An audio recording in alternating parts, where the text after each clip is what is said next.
오늘 같이 함께 말씀 나눠보도록 하겠습니다. 오늘 함께 나누실 말씀은 마태복음 8장 5절에서 10절까지의 말씀입니다. 마태복음 8장 5절에서 10절까지 말씀입니다. 본문은 여기만 읽지만 사실은 마태복음 8장 전반부를 다 다룰 겁니다. 그런데 지금 읽을 곳은 5절에서 10절까지의 말씀입니다. 찾으셨나요? 네, 우리 한 목소리로 합독하시겠습니다. 예수께서 가버나움에 들어가시니 한 백부장이 나와 간구하여 이르되 주여 내 하인이 중풍병으로 집에 누워 몹시 괴로워하나이다. 이르시되 내가 가서 고쳐주리라. 백부장이 대답하여 이르되 주여 내 집에 들어오심을 나는 감당하지 못하겠사오니 다만 말씀으로만 하옵소서. 그러면 내 하인이 낫겠사옵나이다. 나도 남의 수하에 있는 사람이요 내 아래에도 군사가 있으니 이더러 가라 하면 가고 저더러 오라 하면 오고 내 종더러 이것을 하라 하면 하나이다. 예수께서 들으시고 놀랍게 여겨 따르는 자들에게 이르시되 내가 진실로 너희에게 이르노니 이스라엘 중 아무에게서도 이만한 믿음을 보지 못하였노라. 아멘. 할렐루야. 할렐루야. 주님 예배하러 오셨습니까? 우리 함께 하나님을 예배하며 나아가는 중에 이제는 같이 말씀을 듣는 시간입니다. 오늘의 말씀은 백부장의 놀라운 믿음과 풍랑을 잠잠케 하신 예수님이라는 말씀의 제목으로 나누고자 합니다. 저는 항상 강대상에서 말씀을 나눌 때마다 성도님들한테 죄송한 마음이 있어요. 왠지 아세요? 뭔가 항상 힘 빼놓는 얘기만 하는 것 같아서 때로는 죄송합니다. 그럼 오늘은 뭐 다르냐? 안 다릅니다. 그럼 반성이라도 하고 뭐 바뀌어야 되는데 역시 안 바뀌고 오늘도 저의 컨셉을 유지하며 그대로 힘 빠지는 이야기를 나눌 것 같습니다. 그럼 오늘은 특별히 더 힘 빠지는 얘기를 할지도 모르는데 시시하고 뻔한 이야기를 나눌 것 같아서 그럽니다. 성도님 힘 빠지는 소리만 했는데 이제 시시하고 뻔한 얘기까지 한다고 합니다. 가끔씩 제가 그런데 이제 성도님만 힘을 빼는 게 아니라 저도 좀 힘을 빼보려고 그래요. 왜냐하면 저는 저의 설교 영상을 볼 것 같아요? 안 볼 것 같아요? 안 봅니다. 보는 게 무서워요. 안 봐요. 손 이래 그래요. 막 그래서 도저히 못 보고 있어요. 근데 어느 날 뭐 때문에 잠깐 봐야 돼서 본 일이 있었거든요. 봤는데요. 제가 그렇게 인상을 쓰고 있더라고요. 그걸 보면서 왜 이렇게 인상을 쓰냐라는 생각이 들어서 더 못 보겠다면서 얼른 껐습니다. 그래서 힘을 좀 빼고 인상을 피고 나누려고 이렇게 웃으면서 성도님들과 함께 말씀을 나누려고 합니다. 여러분들 혹시 제가 인상을 쓰면 사인을 주시길 바랍니다. 소리를 지르시거나 갑자기 벌떡 일어나시거나 막 그러시면 손을 흔드시거나 그러면 제가 인상 쓰고 있구나라는 것을 바로 알아차리도록 하겠습니다. 자, 말씀으로 다시 계속 이어가 보도록 하겠습니다. 이 뻔하고 시시한 이야기를 어떻게 나눌 거냐? 진짜 뻔하고 시시하게 나누고자 합니다. 굉장히 괜찮은 것 같아요.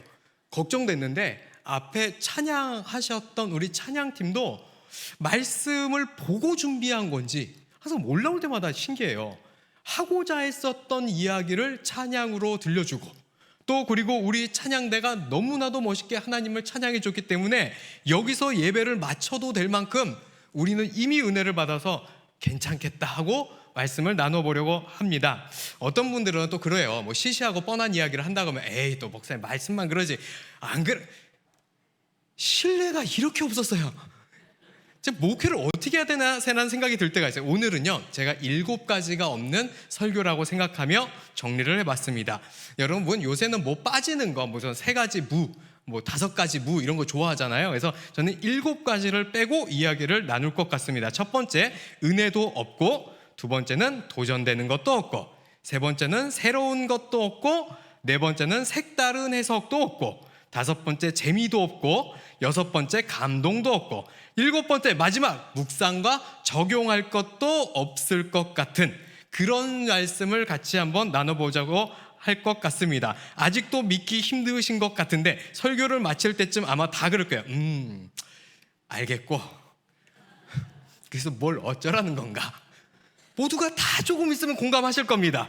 기도를 이제 해야 될 때가 됐는데 뭘 놓고 기도를 해야 되는 건가?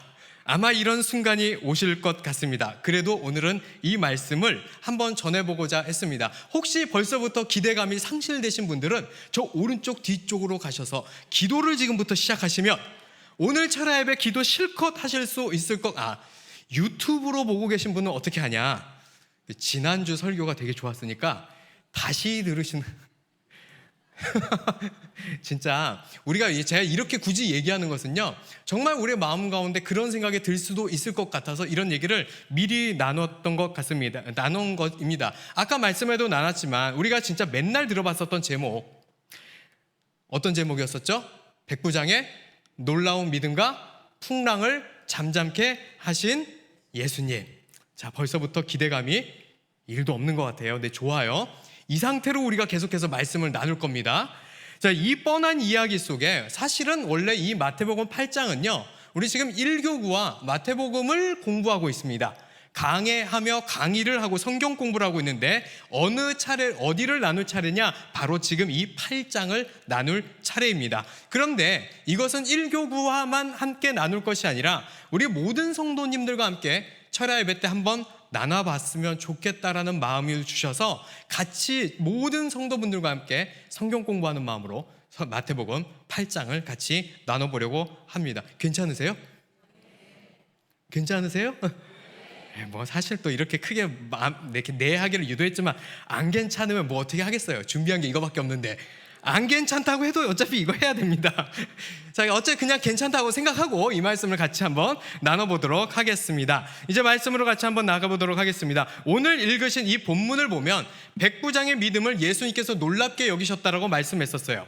그러면 다 아시죠? 근데 질문 한번 드려보겠습니다. 질문 한번 생각해 보세요. 예수님은 백부장의 믿음을 보시고 왜 놀랍게 여기셨을까요? 자, 이렇게 물어보면 대부분 이런 생각을 합니다. 말씀만으로도 고침을 받을 것이라고 해서 라고 대답을 합니다. 그것이 정답일까요? 네, 정답입니다. 왜 오늘 시시하다 그랬잖아요. 뻔한 이야기 한다 그랬죠. 그냥 뻔하게 흘러가면 되는 겁니다. 정답 맞아요. 그래서 지금 이제부터 말씀이 끝난 것 같으니 주여 삼창하고 통성하실 분은 어디에서 한다? 저 오른쪽 뒤쪽에 마련된 자리에 가서 기도를 시작하시면 되겠습니다. 자, 그런데 혹시 오늘 너무 실망하실까봐 이렇게 해서 막 기도 시작하면 그렇게 실망하실까봐 여기다가 살짝 양념을 한번 발라보도록 하겠습니다. 자, 말씀만으로 고침 받는다라고 하는 것은 맞긴 맞는데 우리 머릿속으로 생각하는 그 말씀만으로 고침을 받는다라는 것은 대부분 정답이 아닐 겁니다. 아마 이 정답을 아시는 분들은 우리 교역자분들만 정답을 아실지도 모를 것 같습니다. 만약 예수님께서 집에 찾아올 것도 없고 그냥 말로만 해도 충분히 나을 거다라고 했었던 그 백부장의 믿음, 그런 식으로의 말씀만 생각해도 나을 거다라는 그런 믿음을 생각하셨다면, 그것에 예수님께서 놀라셨다고 생각하신다면 그것은 확실하게 100%, 200% 틀린 답입니다. 오늘 그 말씀이 그대로 성경 안에 적혀 있는데 우리가 보지 않아서 그것을 놓치고 있었을 뿐입니다. 같이 말씀을 한 구절 한 구절 보면서 정답을 찾아가 보도록 하겠습니다. 마태복음 8장 5절부터 7절을 먼저 같이 한번 읽어보도록 하겠습니다. 같이 읽을게요. 시작. 예수께서 가버나움에 들어가시니 한 백부장이 나와 간구하여 이르되 주여 내 하인이 중풍병으로 집에 누워 몹시 괴로워하나이다. 이르시되 내가 가서 고쳐주리라. 아멘. 자, 여러분, 우리는 벌써 이 말씀으로부터 뭔가 이상한 점을 이미 벌써 발견했어야 합니다. 또 물어볼게요. 어디가 이상하신가요? 어디가 이상하세요? 성경 보세요. 가지고 있으니까 5절부터 7절 한번 확인해 볼까요? 솔직히 나 어디가 이상한지 안다. 손 한번 들어볼까요? 나 어디가 이상한지. 아무도 없나요? 나 지금 막 느낌 왔다. 여기 이상하다. 확실히 알았다 하시는 분 손 한번. 이렇게 자신 없어 하고 그러세요. 느낌 오신 분 있으면 알려주셔도 될 텐데 뭔가 괜히 지금까지 경험에 의하면 저 목사 이상한 또 딴소리 한다 싶어서 알 것 같아서 손을 못 드시는 것 같은데 같이 한번 일단 진행 한번 해보도록 하겠습니다. 뭐 여러 가지 많이 있을 수도 있어요. 어떻게 백부장이 되는 사람이 하인을 위해서, 어떤 사람은 그럴 수도 있거든요. 하인을 위해서 예수님께 나왔냐, 이런 믿음이 참 진짜 이상한 거다, 어떻게 그럴 수가 있냐, 이런 생각할 수도 있어요. 그런 식으로 생각할 수도 있겠지만, 여기서 이상한 점은 그 점이 기침이 나오네요. 아닙니다. 살이 들렸어요, 혼자 아침에. 여기서 나왔었던 하인은요, 종으로 번역되는 우리 헬라어는 주로 뭐죠? 둘로스라고 합니다. 그 둘로스가 아니에요. 파이스라고 하는 다른 단어를 썼는데, 이 단어는 그런 종이 아니라 본래의 단어는요, 가장 강력한 뜻은 아이 혹은 애들, 이런 뜻입니다. 그러니까 그 집에 하인이라고 표현을 한다 할지라도 이 단어의 하인의 표현은 청지기 혹은 집사, 그러니까 이 백부장의 총무쯤 될 거다라고 많은 신학자들은 그렇게 생각을 하고 있습니다. 그러니까 노예와 같은 자는 아니라는 것입니다. 어떤 사람들은 또 여기다 동성애를 코드를 집어넣는 사람이 있습니다. 천한 하인을 위해서 백부장이 나와가지고 그렇게 할 리가 없다. 백부장은 하인을 사랑했었다. 그래서 백부장과 하인은 동성애자다라고 하며 이런 이상한 논리를 펴는 사람도 있습니다. 그런데도 불구하고 예수님이 그들을 긍정적으로 바라봤기 때문에 성경은 동성애를 옹호하고 있다라고 하는 정신이, 이런 사람들 전문용어로 뭐라고 해요? 돌았다고 합니다. 빨리 회개하지 않으면 크게 쓰임 받을 거예요.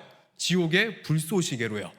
이런 사람들은 목사도 아니고 신학자도 아니고 하나님을 따르는 백성도 아님을 확실하게 다시 한번 선언하고 갑니다. 자, 그러면 진짜 뭐가 이상할까요? 예수님을 부르는, 정답은 이건데요, 예수님을 부르는 호칭이 이상합니다. 6절 말씀 한번 볼까요? 뭐라고 부르죠? 뭐라고 부른다고요? 주여라고 부릅니다. 여러분, 백부장이 예수님을 주여라고 불러야 될 사람입니까? 아닙니까? 백부장은요, 로마 시민인지 이방 민족인지는 정확하진 않습니다. 어느 민족 출신인지는 잘 모르지만 확실한 것은 그럼에도 불구하고 로마 제국 속 민족, 모든 민족, 특히 로마 군대는 자신들의 주인이 누구실까요? 로마 황제입니다. 로마 황제에게 주여라고 하는 것이에요.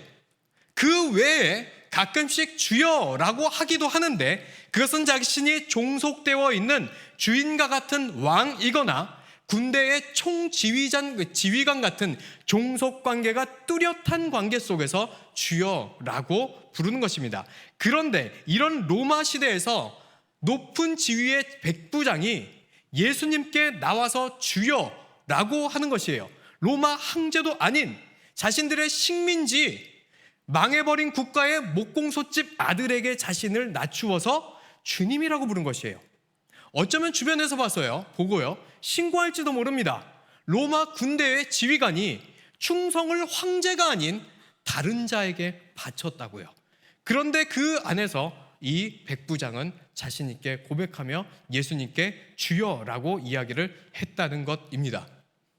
굉장히 이 부분부터 원래 이상해야 되는데 아직도 우리는 현장감이 없을 것 같아서, 사실은요, 영상도 준비하고 하고 싶었지만 아마 유튜브 방송 때문에 영상 트는데 제약이 있을 것 같아서 어쩔 수 없이 그냥 사진 몇 개만 가지고 백부장에 대해서 설명을 해드려야 될 것 같습니다. 여러분, 백부장에 대해서 잘 알고 있습니까? 어떤 사람인지? 백부장은요, 계급을 이야기하고 지휘관을 얘기하는데요, 백부장의 모습은요, 일반 병사와는 완전히 다릅니다. 로마 병사하면 떠오르는 모습이 있을 텐데요, 로마 병사하면 일반 병사는 이러한 모습입니다. 제가 사진을 센스 있게 바로 틀어주네요. 로마 병사는 이런 모습입니다. 그러면 백부장은 어떤 모습이냐? 전혀 다른 모습인데요, 사진을 보여주시면 완전히 다릅니다. 일반 병사와는 다릅니다. 술이 가로로 나 있죠. 지휘관을 뜻합니다. 이 사람들이 로마 병사들을 지휘하는 것입니다. 이 로마 백부장은요, 로마에서 상상을 초월할 정도의 강력한 입지를 가지고 있었는데, 왜냐하면 로마에서의 전쟁의 핵심이 백부장이었기 때문이에요. 백부장의 지휘가 전투의 승패를 좌우합니다. 로마의 주된 전술이 뭘까요? 바로 테스투도라는 전술입니다. 방패, 그리고 투창을 들고 나가서 싸우는 로마의 전술인데 특히 방패가 중요해요. 방패는요, 스쿠툼이라고 하는 로마의 방패, 어디선가 보셨죠? 이 방패를 들고 나가서 전쟁을 벌이는데 이 방패 전술을 쓰는 것이 테스투도라고 하는 전술입니다. 이 방패를 들고 나가서 보병전에서 압도적인 힘으로 적군을 이기는 핵심 전술이 바로 이 테스투도라는 것이에요. 글래디에이터 혹시 영화 보셨나요? 글래디에이터? 이거 보셨나요? 많은 사람들이 봤을지도 모르지만 요즘 젊은 사람들은 못 봤을지도 모르더라고요. 이게 벌써 2000년인가에 나와가지고 20대 초반은 못 봤을 영화 같아요. 엄청난 영화였었습니다. 그런데 이 영화 속 장면을 가지고 백부장에 대해서 잠깐 설명을 해드리려고 합니다. 전쟁이 나면요, 여기 실제 전투 장면이 로마 전투 장면과 똑같이 나와서 그런데요, 보병이 전진을 합니다. 혹시 보이시나요? 좀 어둡기는 한데 전진을 하죠. 방패를 들고 이렇게 전진을 합니다. 그런데 지휘관의 명령에 따라 다음 사진을 보시면요, 테스투도 전술을 씁니다. 이 전술은 모두가 다 백부장이라는 사람이 지휘를 하며 명령에 따라 이렇게 일사천란하게 움직이는 것입니다. 일사불란하게 움직이는 것입니다. 이 영화 속의 주인공은요, 막시무스인데 그 막시무스가 노예가 되죠. 그리고 그 노예가 나중에 검투사 전투에 출전하게 됩니다. 그러면 그 검투사 시합은요, 콜로세움 같은 데서 파헤치잖아요. 그러면은 검투사랑 로마 병사랑 싸우는 거예요. 그러면 어떻게 돼요? 보통 로마 병사가 이기죠. 그리고 노예들은 다 죽는 거예요. 맨날 그거 보면서 로마 사람들이 즐거웠고 즐기면서 그것을 행했었다는 것입니다. 그런데 이 노예 검투사들의 막시무스가 들어가기 시작한 거예요, 영화 속에. 그러면서 지휘를 하기 시작합니다. 무슨 지휘를 하냐? 바로 테스투도 전대를 쓰기 시작합니다. 이 전술을 쓰기 시작하면서 막시무스 그 한 명의 지휘관 때문에 사냥하듯이 원래 오락거리로 죽어야 됐었던 저 노예들이 오히려 반대로 로마 정예병들을 전멸시키는 일이 일어나게 되는 것입니다. 이처럼 로마 전술은요, 지휘관이 너무나도 중요한 것이에요. 이 지휘관이 바로 백부장입니다.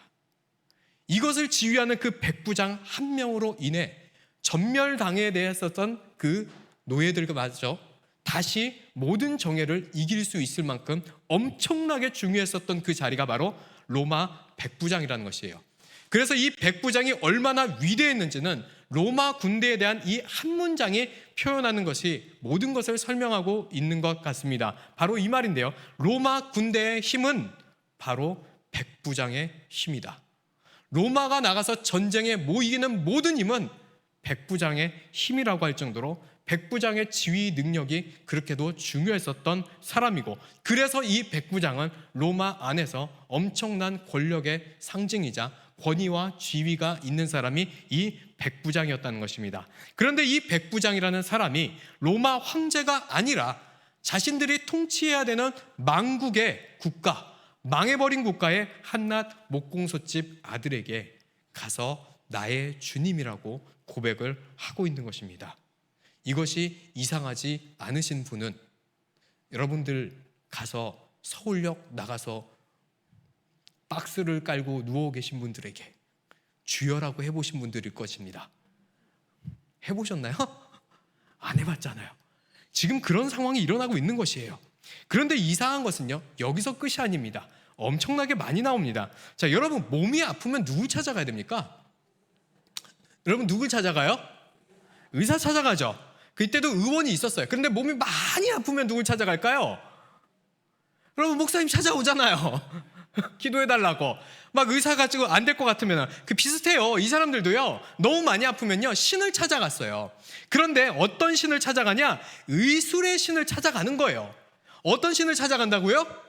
의술의 신. 이 사진은 이따가 보여주면 됩니다. 이게 지금은 저를 보시고 감사해요. 근데 지금 대부분 거의 다 맞아요. 예수님은 여러분 의술의 신이었을까요? 여러분 예수님의 의술의 신이었을까요? 뭘로 유명했을 것 같아요? 백부장에게 예수님이 신의 아들이라는, 하나님의 아들이라는 소문을 들었다 할지라도요, 야훼라는 신은요 로마인들에게 의술의 신이 아니라 전쟁의 신이었습니다. 그러니까 로마에서 의술의 신은 따로 있는데 아까 이제 그 사진 한번 보여주시면 좋을 것 같아요. 바로 이 신입니다. 아스클레피오스라고 하는 의술의 신입니다. 이 신을 찾아가야 되는데 누굴 찾아온 거예요? 전쟁의 신을 찾아온 겁니다. 여러분, 이게 진짜 굉장히 엉뚱한 일인 거예요. 의술의 신이 없어서 찾아간 게 아니라 의술의 신이 이렇게 버젓이 있는데요, 전쟁의 신을 찾아가게 됐다는 것입니다. 여러분, 자녀가 뇌출혈로 응급 상황인데 119를 부르더니 어디로 가요? 군대로 갔다는 것입니다. 안 이상해요? 왜 뇌출혈로 예를 들었냐? 이게 사실 중풍병이라는 마비로 나왔지만 사실 신학자들의 해석에는요, 중풍이라는 것보다는 그 중풍으로 번역된 단위가 사실은 마비 증세를 얘기하고 있는 거예요. 그래서 그 마비 증세를 일으킬 모든 것들을 연구했었을 때 아마 뇌출혈 증상이었을 것이다 라고 생각들을 합니다. 그래서 그 뇌출혈 같은 이 응급 환자를 데리고 어디로 갔다고요? 군대를 간 겁니다. 여러분 남편 안 이상하신 것 같은데, 여러분 남편이 그런다고 해봐요. 진짜요. 자녀를 태우고 119를 딱 부르더니 여기까지는 좋았는데 목공소를 갑니다. 119를 해가지고 딱 애를 막 태우더니 군대를 가요. 환장해요, 안 해요? 환장하죠. 여보 어디야? 지금 도착했어. 그랬더니 나 지금 5388 부대 도착했어. 이게 뭔 소리예요? 지금 이런 일이 일어나고 있는 것입니다. 여러분들 마음속에 그런 생각이 들 거죠. 내 남편이 치매인가 보다. 정상이 아닌 것입니다. 그런데 지금 이 로마의 군대의 백부장은요, 바로 이런 일을 행한 것이에요. 그러니까요, 뭘로 봐도 도무지 이해가 안 가는 행동을 지금 계속해서 하고 있는 것입니다. 여러분, 여기까지 이게 무슨 말인지 이해가 가세요? 대답이 적은 것 같은데 옆 사람한테 한번 물어보세요. 당신 그 예수님 목사님 말씀이 이해가 갑니까? 라고요. 물어봐요. 딱 표정 보니까 모르는 거. 괜찮습니다. 지금까지는 몰라도 돼요. 그리고 졸았던 분이 계신다면 지금부터가 진짜 중요한 겁니까? 지금부터 잠에서 깨시면 됩니다. 지금까지가 에피타이저고 지금부터 진짜 이야기를 같이 나눠보도록 하겠습니다. 8장 8절 말씀입니다. 8절 말씀을 우리가 한번 같이 읽어보도록 할 텐데, 우리 같이 한번 읽어보도록 하겠습니다. 시작. 백부장이 대답하여 이르되 주여 내 집에 들어오심을 나는 감당하지 못하겠사오니 다만 말씀으로만 하옵소서. 그러면 내 하인이 낫게 싸움나이다. 자, 예수님께서 내가 고쳐주겠다라고 했더니 백부장이 대답을 합니다. 주님, 저는 주님이 내 집에 오심을 감당할 수가 없습니다. 바로 이 지점에서 여러분들이 진짜로 놀라시면 됩니다. 자, 놀라겠습니다. 준비되셨죠? 하나, 둘, 셋. 와, 별로 놀랍지도 않은 것 같아요. 그 옆 사람한테 다시 한번 확인해 볼까요? 뭐가 놀라운지. 사실은 사투리 같은 거 쓰면은 맛이 좀 더 잘 사는 거거든요. 왜냐면 귀엽잖아요, 사투리는요. 서울말은 뭔가 말하면 네 가지 없어 보여요. 근데 사투리는 반말을 해도 왜 귀여워 보이는지 참 신기합니다. 그냥 한번 사투리를 하려면 이렇게 되거든요. 네 지금 솔직히 뭐가 이상한지 아나? 그래서 옆 사람한테 한번 물어보세요. 뭐가 놀라운지 아냐고요. 그러니까 뭐 그래. 그렇죠. 여러분, 뭐가 놀라운지 아세요 지금요? 모르는데 그냥 놀랬어요. 그러니까 그랬죠. 자, 우리는요, 한번 생각해 볼게요. 우리는요, 예수님이 나에게 오심을 감당해요, 안 해요? 잘 감당합니다. 감당하고도 남아서 그냥 막 오시라고 합니다. 임하시옵소서, 임하시옵소서, 임하시옵소서. 능력으로 임하시고 기적으로 임하시옵시고 응답으로 임하시옵시고 하나님 오늘 임하시옵소서 하면서 하나님 임한다는 게 뭔지도 모르고 일단 막 오시라고 합니다. 여러분, 진짜 하나님이 임하시는 거 많이 했던 거죠? 웃고 있다라는 것은요. 여러분, 여러분, 하나님이 임하시는 거 감당되십니까? 여러분, 하나님 만났다가 우리가 털끝만한 죄라도 있으면 어떻게 되는 거예요? 죽어요. 근데 우리 어떤 사람들도 이런 얘기하면 이런 얘기도 했어요. 여러분, 민망할 테니까 미리 얘기할 거예요. 얘기해 드릴게요. 정답 알려드릴게요. 아멘 하지 마세요. 제가 진짜 무슨 믿음처럼 얘기하면 아멘 하시면 안 돼요. 자, 지금 얘기하겠습니다. 우리는 믿음이 있으니까 의롭다 여김을 받아서 괜찮습니다. 하지 말래니까 꼭 누가 해.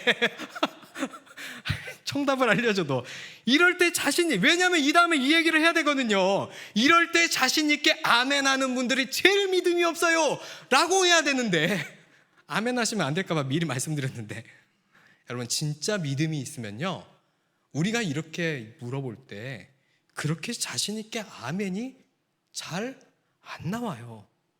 알고는 있는데, 알아요. 예수님께서 나를 의롭다 여기시겠다라고 하신 거는 아는데, 지금 내 모습을 보자니 쉽게 아멘이 안 나옵니다. 정말 내 믿음이 온전한 것인가, 제대로 올바로 선 것인가, 그것이 걱정돼서 아멘이 잘 나오지 않는다는 것입니다. 여러분 가운데서는 하나님의 오심을 감당하고 살아가고 계십니까? 갑자기 숙연해지고 있는 것 같습니다.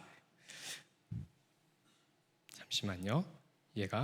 제가 흥분해가지고 터치를 했더니 뒤로 넘어가가지고 혼자 이상한 데 펴져 있어가지고요. 다시 찾아가야 될 것 같아요. 어디로 갔는지. 제가 찾아가는 여정을 잠시 밟고 있습니다. 여기 있구나. 네, 찾았습니다. 다시 계속 같이 말씀 나누도록 하겠습니다. 제가 원래 좀 허술해요, 여러분.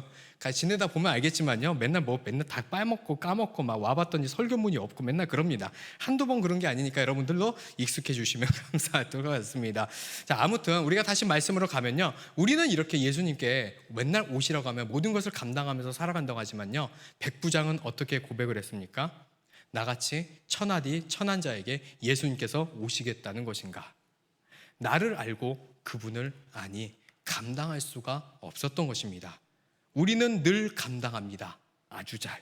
하지만 백부장은 감당할 수가 없었던 것입니다. 우리는 이미 아까 이따가 기도할 때도 주님 임해달라고 열심히 기도할 자세로 오셨을지도 모릅니다. 하지만 백부장은 자신의 그 처절하게 낮음을 알고 나니 감히 예수님조차 우리 예수님을 우리 집에 모실 수도 없었다는 것입니다. 자신의 죄인된 모습, 그 예수님께서 오시기에는 예수님은 너무 높고 자신은 너무나도 부끄럽고 천한 자라 차마 집에 모실 수 없었던 그 백부장의 고백, 이 8절의 고백은요, 이 원어의 뜻 그대로 다시 한번 해석해 보겠습니다. 우리의 성경이 원어의 의미를 약간은 좀 아쉽게 해석이 돼요. 좀 더 그 의미를 잘 살려 원어에 가깝게 해석해 보겠습니다. 이렇게 백부장은 고백합니다. 주여, 저는 예수님께서 제 집에 오실 수 있는 적합한 자가 아닙니다. 한 번 아주 더 많이 정확한 번역으로 해석해 보겠습니다. 주여, 저는 예수님을 제 집에 모실 수 있는 그런 가치조차도 없는 사람입니다. 이것이 백부장의 고백이었다는 것입니다. 우리는 늘 가치가 충분하다고 생각하는데요. 여러분 지금까지 벌써 숙연해지고 있습니다. 아직 숙연해지면 안 되는데 큰일이네. 앞으로 끝까지 어떻게 해야 될지 모르겠습니다. 우리가 나눌 말씀들이 아직 있는데 이제부터 좀 더 우리가 깊이 한번 우리가 익숙했었던 말씀으로 들어가 보도록 하겠습니다. 이제 드디어 우리가 가장 좋아하는 부분입니다. 그리고 대부분이 예수님이 이것 때문에 놀라셨을 것이라고 생각했던 그 말씀 8절의 마지막 부분 뭐죠? 다만 말씀으로만 하옵소서라는 것입니다. 다시 말씀드리지만 예수님께서는 굳이 찾아가지 않아도 말로만 해도 충분히 나으실 것이라는, 낫게 될 것이라는 그 믿음에 놀란 것이 절대로 아닙니다. 가끔 이런 거 있잖아요. 목사님, 안 오셔도 돼요. 안 오셔도 돼요. 그냥 전화로만 기도해 줘도 돼요. 전화로만 기도해도 나을 줄로 믿습니다. 놀란 것이 맞다 틀리다? 틀리다. 그거 지금 아니라는 것입니다. 예수님께서 정말 놀라신 이유는 이것이 아니라 9절에 나오는데요. 9절과 10절 말씀을 같이 한번 보도록 하겠습니다. 먼저 9절 말씀부터 한번 읽어보도록 하겠습니다. 시작. 나도 남의 수하에 있는 사람이요 내 아래에도 군사가 있으니 이더러 가라 하면 가고 저더러 오라 하면 오고 내 종더러 이것을 하라 하면 하나이다. 백부장이 이렇게 얘기하죠. 나도 남의 수하에 있고 내 아래에도 수하가 있습니다. 내가 내 수하에게 가라 하면 가고 저더러 오라 하면 옵니다. 이때 바로 예수님께서 놀란 거예요. 그래서 바로 10절의 첫 들머리에 바로 반응하십니다. 예수님께서 들으시고 놀랍게 여겨. 어떻게 해요? 예수께서 들으시고 놀랍게 여겨. 이 9절의 고백을 듣고 예수님께서는 놀라셨다라고 이야기하고 있다는 것입니다. 8절의 이야기만 듣고 예수님께서 믿습니다한 백부장을 듣고 놀랍게 여긴 것이 아니라 9절의 말씀을 나누고 있는 백부장의 고백을 듣고 예수님께서는 놀라셨다라는 것입니다. 바로 나도 남의 수하에 있고 나도 내 아래 수하가 있는데 내가 수하에게 오라 하면 오고 가라 하면 갑니다. 여기서 놀라셨다는 것인데 이것이 바로 무슨 말씀이냐? 예수님께서 병에게 명령하면 가라 하면 가고 오라 하면 옵니다. 왜요? 이 병이 건강도 사람의 육체도 세상의 모든 만물도 뭐라는 거예요?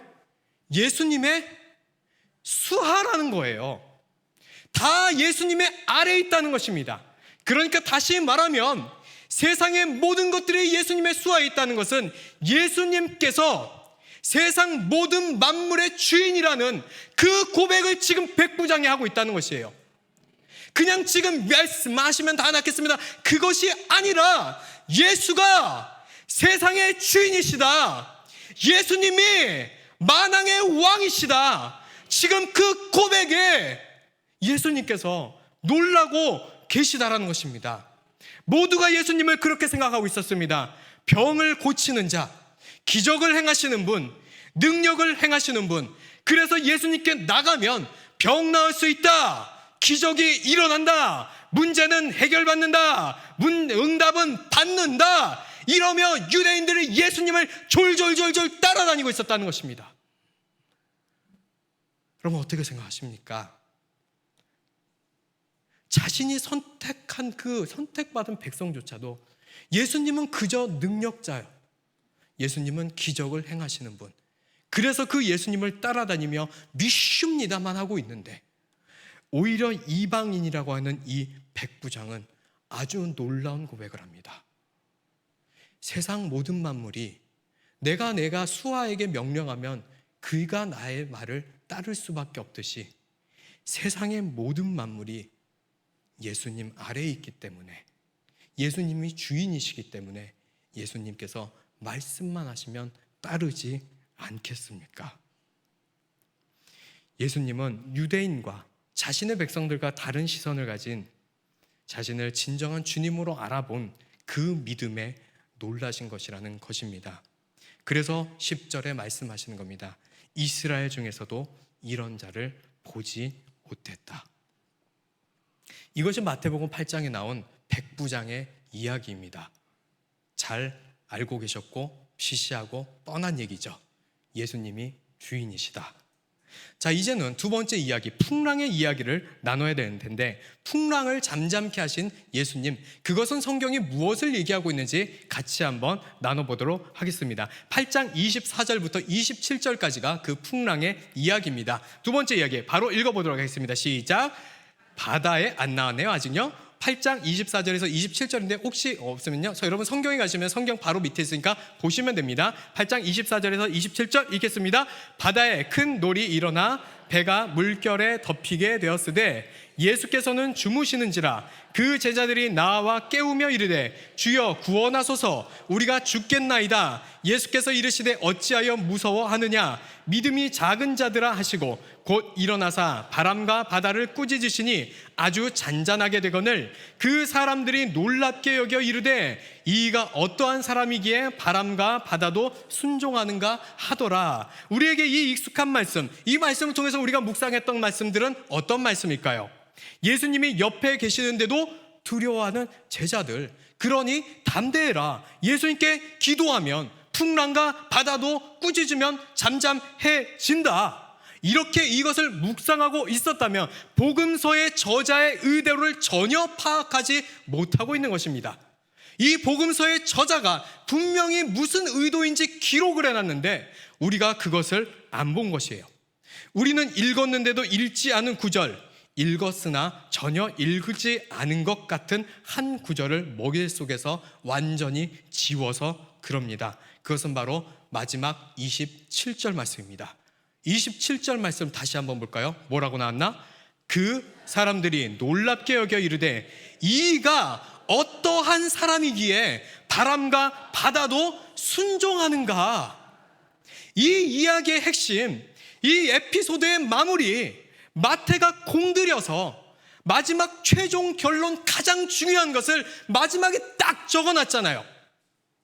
뭐라고요? 결론은 이거다라고요. 이미 26절에는 그런데 우리는 이 이야기를 보지 않습니다. 그리고 26절에 이미 기적의 이야기, 우리에게 좋은 이야기가 다 끝났기 때문에 여기서 아멘 하고 27절은 몰라요. 관심이 없는 것 같아요. 뭐라고 적혀 있었는지 잘 그렇게 기억도 나지 않습니다. 우리는 그저 기적 이야기에만 관심이 있거든요. 그런데 이 27절을 잘 보세요. 중요한 두 가지가 나오는데요. 첫 번째 뭡니까? 이가 어떠한 사람이기에 입니다. 두 번째 단어는요, 순종이라는 단어입니다.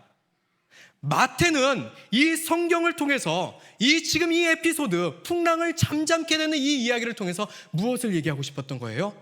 이가 예수님이 누구신가? 예수님이 누구신가를 이야기하고자 했었던 것이에요.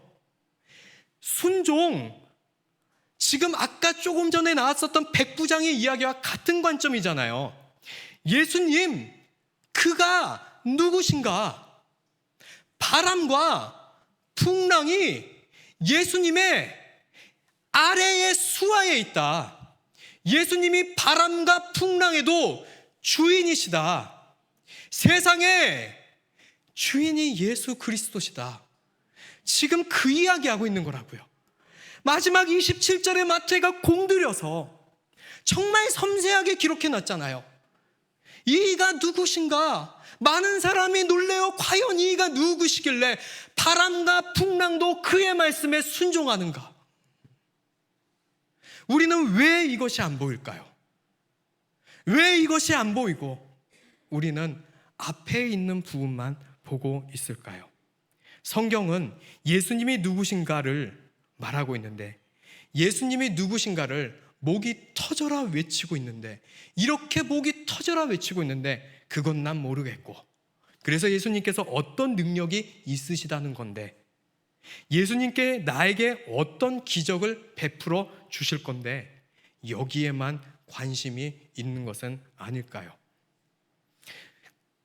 놀랍게도 이 복음서의 저자 마태는요, 마치 2000년 후에 지금의 시대를 살아가고 있는 우리 성도분들을 이 이스라엘 백성과 똑같이, 유대인들이 졸졸 따라다녔었던 모습과 똑같이 우리도 그렇게 따라다닐 것을 마치 정확하게 예견이라도 한 듯이 이 백부장의 이야기와 풍랑을 잠잠케 하신 예수님의 그 이야기 사이에 무언가 하나를 삽입해 놨습니다. 19절과 20절 말씀입니다. 한번 보도록 하겠습니다. 마태복음 8장 19절과 20절 말씀 같이 읽어보겠습니다. 시작. 한 서기관이 나와 예수께 아뢰되 선생님이여 어디로 가든지 저는 따르리이다. 예수께서 이르시되 여우도 굴이 있고 공중에 새도 거처가 있으되 인자는 머리 둘 곳이 없다 하시더라. 바로 이 말씀입니다. 이 말씀이 어떤 말씀이에요? 한 서기관이 이 흐름 속에 있는 거예요. 지금요, 계속. 그런데 중간에 엉뚱한 얘기가 등장한 것 같죠. 한 서기관 예수님께서 갑자기 따르겠다고 합니다. 그러면 예수님께서 좋아해야 되잖아요. 제자가 생기는 건데. 그런데 엉뚱하게도 동문서답을 하십니다. 여우도 굴이 있고 공중에서 새가 있는, 공중에 새도 집이 있는데 나는 집은커녕 머리 둘 곳도 없다. 동문서답을 하고 계시는 거예요. 여러분, 예수님은 동문서답을 하시는 분이 아닙니다. 정말 정확하게 핵심과 폐부를 찌르는 답을 지금 하고 계시는 거예요. 서기관이 어떠한 마음으로 따르고자 했는지 예수님께서는 정확히 그 마음을 보시고 정확한 대답을 하신 것입니다. 서기관은 예수님을 따르면, 예수님께 나오면 뭔가 인생이 잘 될 줄로 알았습니다. 이런 능력자와 함께 다니면 뭔가 일이 일어날 것 같은 거예요. 뭔가 복도 받고 뭔가 기적도 일어났고 인생 한번 잘 풀릴 것 같은 그런 마음이었던 것입니다. 그래서 그 서기관이 예수님의 그 능력자 서기관을 보고, 능력자 예수님을 보고 내가 주를 따르기를 원하나이다 라고 했었던 것입니다. 예수님께서는 그 마음을 아시고 이야기하는 것입니다. 나 따라와 봐야 나 가진 거 없다. 나 따라와 봐야 개털이다. 네가 원하는 거 없고 내 능력으로 팔자 한번 피고 그런 거 하나도 안 된다라고 얘기한 것입니다.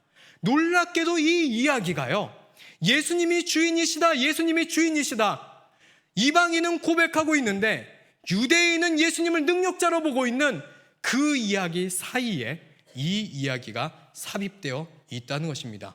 엄청나지 않습니까?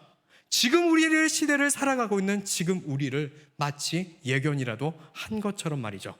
우리는 서기관과 똑같은 시선이 되어서 예수가 기적이다, 예수님 믿으면 응답받는다라며 성경을 그저 기적 이야기의 편집본으로 보기 바쁜 것은 아닌지 생각해 보기를 원합니다. 여러분, 복음의 본질은 예수님 믿으면 기적이 일어나는 게 아니라 진짜 그 본질은 예수님, 그 예수님 자체가 예수님이 그리스도라는 것, 그것이 복음이라는 것입니다. 그런데 우리는 어느 순간부터 이 복음이 아닌 다른 것을 기대하고 있을 때가 많은 것 아닌가 생각해 보기를 원합니다. 제가 이 도봉교회에 발령을 받아서 편안하게 얘기를 해보겠습니다. 처음 왔었죠. 그 발령을 받으면요, 금요일 날 출근을 해요. 그 전에 오지만 그 인수인계고 진짜 출근은 딱 금요일 날 하게 돼 있습니다. 목요일까지 인수인계를 하고요. 그럼 딱 왔는데 금요일 날 뭐가 있죠?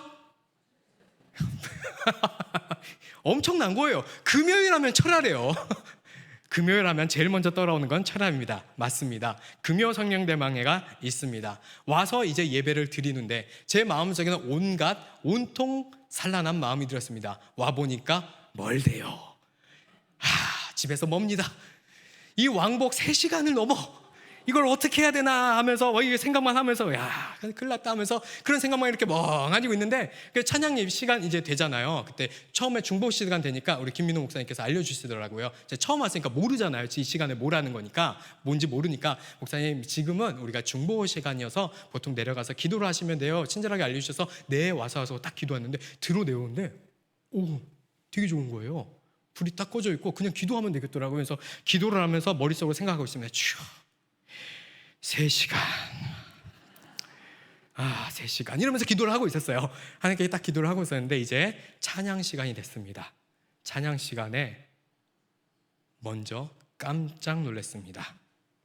여러분, 지금 우리는 순복음 교회 안에서만 있어서 그럴지 모르겠지만 지금 모든 교회가 어떠한 찬양을 부르는지 알고 계십니까? 모두가 젊은 세대의 찬양을 마음껏 부르고 있습니다. 머리 희끗희끗하신 권사님까지, 장로님들까지 모두가 젊은 사람들의 찬양을 실컷 정말 은혜롭게 열심히 부릅니다. 저희 순복음 안에서 다른 교단을 유튜브로 나가고 있는데 뭐라고 하는 거는 안 되지만 우리가 우리 거 뭐라고 하는 건 괜찮잖아요. 그래서 우리 순복음의 이야기를 한번 해보겠습니다. 하지만 우리 순복음은 어떻게 한다? 원래 보혈 찬송 안 부르면 화가 납니다. 젊은 찬양하지 마라. 모르는 찬양 좀 하지 말아라. 분명히 성경에는 새 노래로 찬양하라 라고 되어 있는데 이 말씀은 우리 성경에는 없습니다. 장로교, 감리교, 성결교, 침례교 다 적혀 있는데요, 우리 순복음만에는 이 말씀이 빠져 있습니다.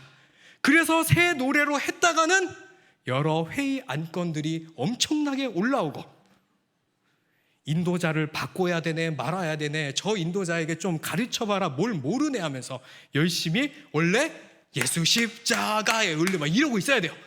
이것만 하고 있어야 되는데 다 왔는데 웬걸. 와, 우리 순복음에 이런 데가 있어? 너무 좋은 거예요.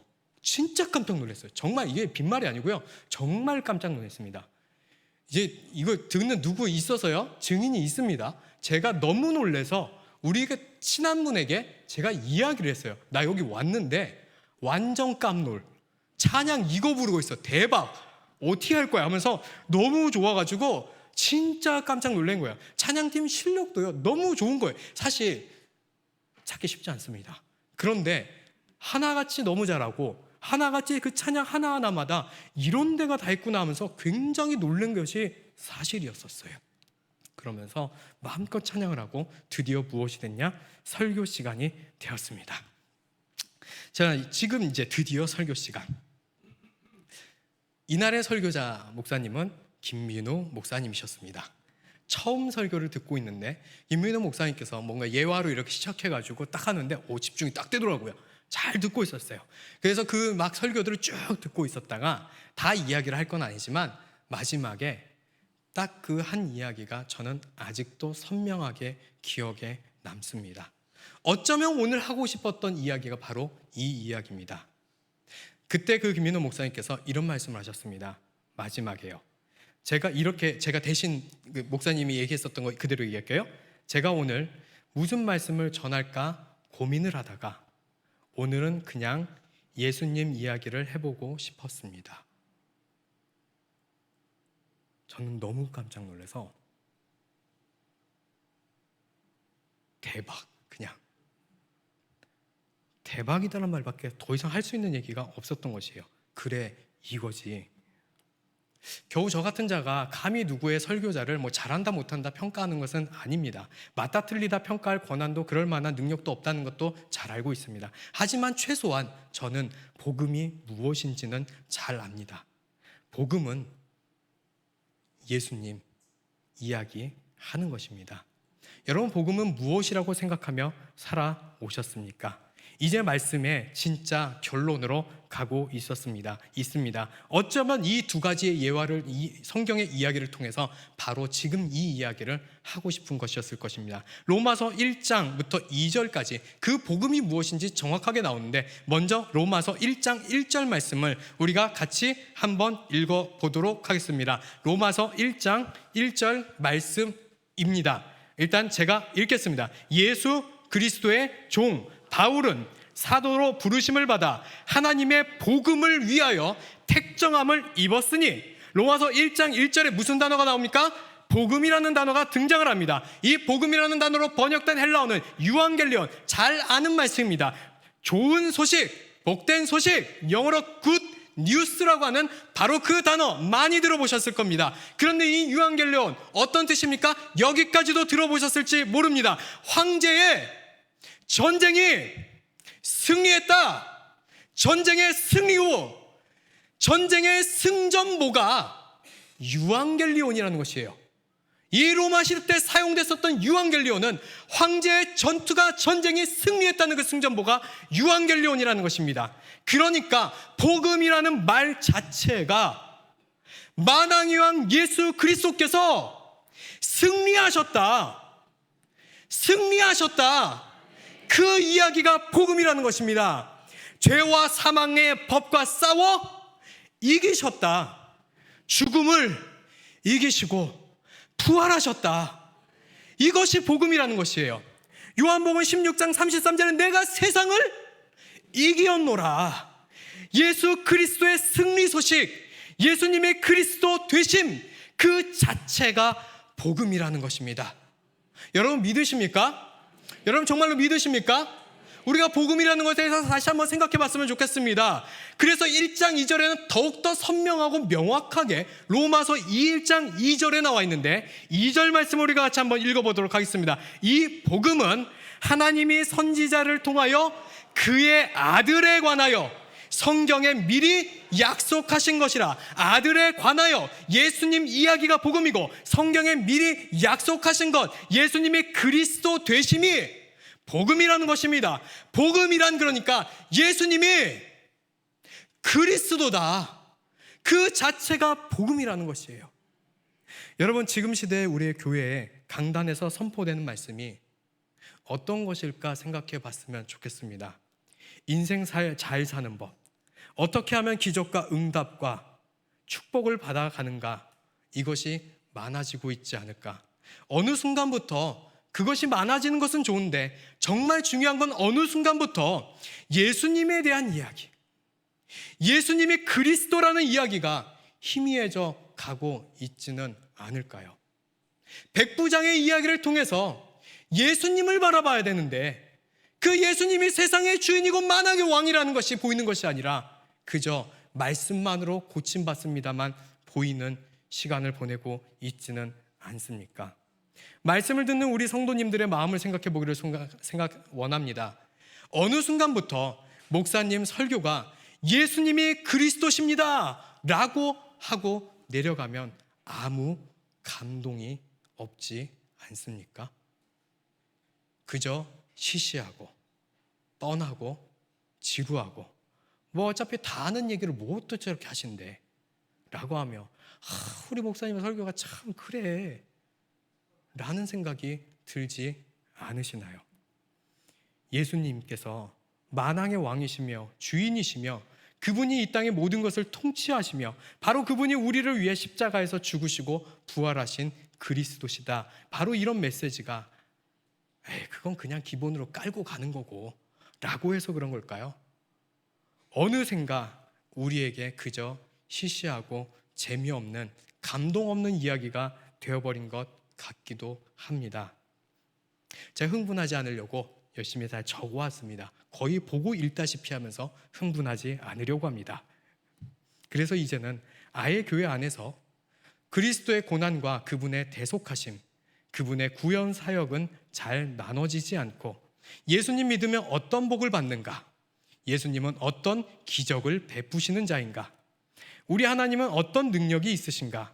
그리고 어떻게 하면 그 하나님의 능력을 잘 끌어다 써서 내 삶에 적용할 것인가? 조금 과격하게 표현해 보자면 좀 극단적으로 표현한다는 것을 감안해서 들어주시길 바랍니다. 어떻게 하면 하나님의 능력을 잘 끌어다 써서 이 땅에서 복 한번 잘 누리고 인생 한번 편안하게 잘 살 수 있는 것인가가 마치 이 강단이나 의 교회 안에서 나눠지는 복음의 모습으로 그 이름으로 포장되어 우리에게 전해지고 있고 우리는 또한 그것을 기대하며 살아가고 교회에서 신앙생활을 하고 있지 않을까요? 우리는 그것을 분명히 생각해 보기를 소망합니다. 저는 그래서 오늘 이 백부장의 이야기와 풍랑을 잠잠케 하신 예수님의 이야기를 통해서 이렇게 성경은 예수님이 누구신가를 목이 터져 외쳐주고 있는데 우리는 예수님은 어떤 분인가, 어떤 능력이 있으신가? 아니 조금 더 말해보자면 예수님의 능력을, 하나님의 능력을 어떻게 하면 나에게 복이 될 수 있도록 사용할 수 있는가에만 관심을 갖고 있지 않았을까? 그것을 돌아보자라는 이야기를 하고 싶었습니다. 이제 말씀을 마무리하겠습니다. 시시하고 뻔한 이야기, 예수가 그리스도시다. 그분이 참된 주인이시다. 그분이 정말로 그리스도십니다. 예수님이 그리스도십니다. 정말로 예수님이 만왕의 왕이십니다. 예수님이 우리의 통치자십니다. 예수님이 우리의 구원자이십니다. 오늘 이것을 마음껏 외치고 우리는 마음껏 마음에 새겼으면 좋겠습니다. 이 시시하고 뻔한 얘기가 왜 우리에게 와닿지 않을지, 우리의 가슴이 울리지 않는다면 이번 우리가 오늘 이 시간 가슴에 치면서라도 예수가 그리스도시다, 예수가 그리스도시다라고 외치는 시간이 되었으면 좋겠습니다. 정말로 그러시죠? 어떻게? 아멘 해주셔서 감사해요. 정말 저는 이게 끝나고 나면요 이런 생각을 했거든요. 이제 기도를 어떻게 해야 되는 거야 도대체? 보통 뭘 위해서 기도합시다 해야 되잖아요. 근데 예수가 그리스도다, 예수면 다다 했는데 그 다음에 어떻게 기도해야 됐다고 했지? 모르겠는 거예요. 그만큼 우리는, 그래서 처음에 그랬다니까요. 이 설교를 바꿔야 되나, 기도를 뜨겁게 인도하려면. 이럴 정도로 우리에게 익숙하지 않은 것이 예수님은 그리스도시다라는 것 있는 것 같습니다. 우리는 입으로는 예수면 다다라고 외치고 아멘이라고 하지만 사실 속으로는 예수님만으로는 뭔가 좀 부족하지 않았습니까? 정말로 예수님 한 분이면 만족하시나요? 그분께서 예전에 제가 철야 예배 때 처음 물어봤었던 질문을 마지막으로 질문 드리고 마치고자 합니다. 이 철야 예배 때 아무런 문제 해결 그리고 응답도 안 되는 게 확실하다면 과연 이 철야 예배에 몇 분이나 나와서 예배하고 계실까요? 제가 철야 처음 설교 때 이런 질문을 드렸었습니다. 다시 한번 질문 드립니다. 만약 이 철야 예배 때 아무런 기적도 아무런 문제 해결도 아무런 응답도 안 되는 것이 확실하다면 그저 예수님께서 그리스도시기 때문에 하나님이 그냥 하나님 되시기 때문에 오직 그 하나의 이유로 나와서 예배하고 계실 분이 몇 분이실까요? 그리고 이렇게 묻고 싶습니다. 예배해 주실 거죠? 예배하시겠습니까? 그 하나만으로도 예배하시겠습니까?